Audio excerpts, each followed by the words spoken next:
ఏది అయినా ట్రై చెయ్యి ఆచి చికెన్ మసాలా.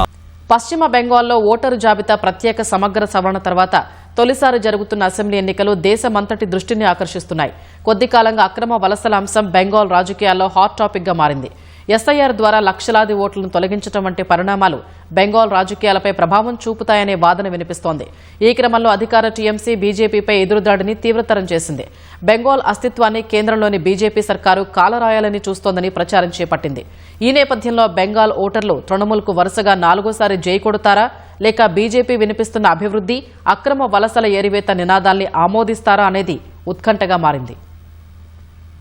వచ్చే నెలలో జరగనున్న 4 రాష్ట్రాలు, ఒక కేంద్రపాలిత ప్రాంత అసెంబ్లీ ఎన్నికల్లో పశ్చిమ బంగాల్కు ప్రత్యేక స్థానం ఉంది. మమతా బెనర్జీ నేతృత్వంలోని తృణమూల్ కాంగ్రెస్ వరుసగా 4వ సారి అధికార పీఠాన్ని కైవసం చేసుకోవాలని ప్రయత్నిస్తోంది. టీఎంసీని గద్దెదించి తొలిసారి బెంగాల్లో అధికారం చేపట్టాలని బీజేపీ కూడా పెద్ద ఎత్తున వ్యూహాలు రచిస్తోంది. ఫలితంగా ఈ 2 పార్టీల మధ్య హోరాహోరీ ఖాయంగా కనిపిస్తోంది. అధికార తృణమూల్ విషయానికొస్తే 15 ఏళ్లుగా అధికారంలో ఉండటం వల్ల ఆ పార్టీ సంస్థాగతంగా బలీయంగా తయారైంది. లక్ష్మీ భండార్, కన్యాశ్రీ, స్వాస్థ్య సాధి వంటి పథకాలతో టీఎంసీ మహిళలకు బాగా దగ్గరైంది. గత ఎన్నికల్లో బీజేపీకి వ్యతిరేకంగా ప్రయోగించిన బయట వ్యక్తులు అనే నినాదం బాగా పనిచేసింది. వలసదారుల అంశం నేపథ్యంలో బెంగాలీ ఉప జాతీయవాద అంశాన్ని టీఎంసీ తెరపైకి తెచ్చింది. బెంగాల్ రాజకీయాల నుంచి బీజేపీని దూరం చేయడంతో పాటు బెంగాలీ అస్తిత్వానికి తామే రక్షకులమని చెప్పుకుంటూ ప్రచారంలో ముందుకు సాగుతోంది.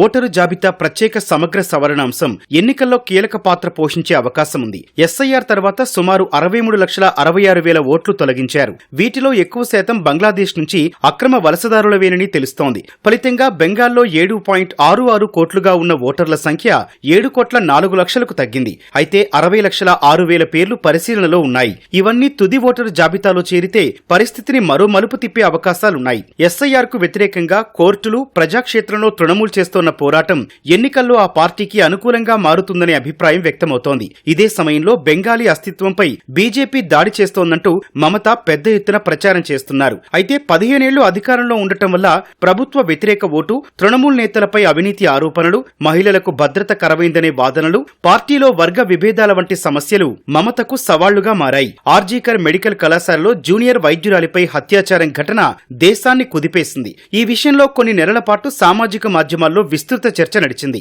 ఈ సమస్యలన్నింటినీ అధిగమిస్తేనే మరోసారి టీఎంసీకి అధికారం దక్కుతుందని రాజకీయ నిపుణులు అంచనా వేస్తున్నారు.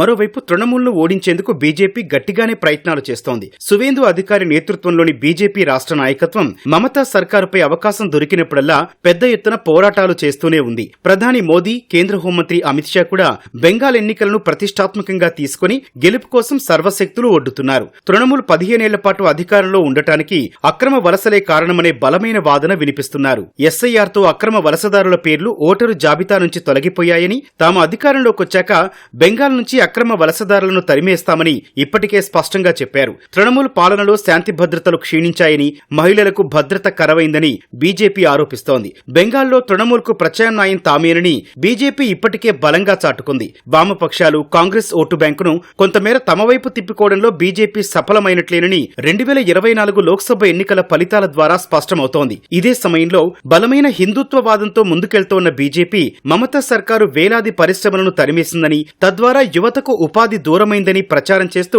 ఆ వర్గం దృష్టిని ఆకర్షిస్తోంది. పశ్చిమ బంగాల్లో మతువా అనే ఎస్సీ హిందూ వలసదారుల కమ్యూనిటీ ఈసారి ఎన్నికల్లోనూ కీలక పాత్ర పోషించే అవకాశం ఉంది. సుమారు 50 నియోజకవర్గాల్లో వారి ప్రభావం ఉంది. 2021 ఎన్నికల్లో ఇందులో చాలా సీట్లు బీజేపీ ఖాతాలోకి వెళ్లాయి. అయితే ఈసారి ఎస్ఐఆర్లో సరైన పత్రాలు లేవనే కారణంతో చాలా మంది మతువా కమ్యూనిటీ ఓట్లు తొలగించినట్లు తెలుస్తోంది. ఈ పరిణామం బీజేపీకి ప్రతికూలంగా మారుతుందనే వాదన వినిపిస్తోంది. బెంగాల్ రాష్ట్ర విభాగంలో పాతవారు, తృణమూల్ నుంచి వచ్చిన వారు మధ్య గ్రూపు రాజకీయాలు బీజేపీకి సమస్యలు తెచ్చిపెడుతున్నట్లు కనిపిస్తోంది. గత ఎన్నికల్లో బీజేపీ 77 సీట్లు గెలవగా ఈసారి ప్రభుత్వ వ్యతిరేక ఓటును పూర్తిగా తమ వైపు తిప్పుకుంటేనే బాగా పుంజుకునే అవకాశం ఉందని తెలుస్తోంది. టీఎంసీ హయాంలో రద్దు చేసిన ఉద్యోగాలను తిరిగి భర్తీ చేస్తామని హామీ ఇవ్వాల్సిన అవసరం ఉందని రాజకీయ నిపుణులు చెబుతున్నారు. పోలింగ్ కేంద్రం స్థాయిలో తృణమూల్ను సమర్థంగా ఎదుర్కొని మద్దతుదారులు ప్రజలతో ఓట్లు వేయించడం కూడా కీలకమేనని సూచిస్తున్నారు.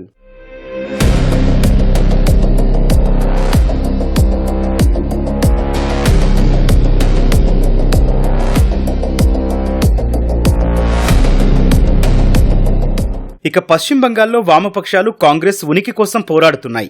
సిపిఎం తన మిత్రపక్షాలతో కలిసి బెంగాల్ను 1977 నుంచి 2011 వరకు నిరంతరాయంగా పాలించింది. కానీ గత 15 ఏళ్లలో వాటి పరిస్థితి పూర్తిగా దిగజారిపోయింది. వామపక్షాల ఓటింగ్ శాతం 5 కంటే తక్కువకి పడిపోయింది. వామపక్షాల కంటే ముందు దశాబ్దాల పాటు బెంగాల్ను పాలించిన కాంగ్రెస్ తిరిగి పుంజుకోవాలనే కృత నిశ్చయంతో ఈసారి ఒంటరిగా పోటీ చేస్తోంది. మాల్దా, ముర్షిదాబాద్, నదియా వంటి జిల్లాల్లో ఆ పార్టీ కాస్త బలంగానే ఉంది. పశ్చిమ బెంగాల్ అసెంబ్లీలో మొత్తం 294 స్థానాలుండగా 2021 ఎన్నికల్లో టీఎంసీ 215 చోట్ల గెలిచింది. బీజేపీ 77 స్థానాలు సాధించింది. వచ్చే నెల 23, 29 తేదీల్లో 2 విడతలుగా పోలింగ్ జరగనుండగా మే 4న ఫలితాలు వెలువడతాయి.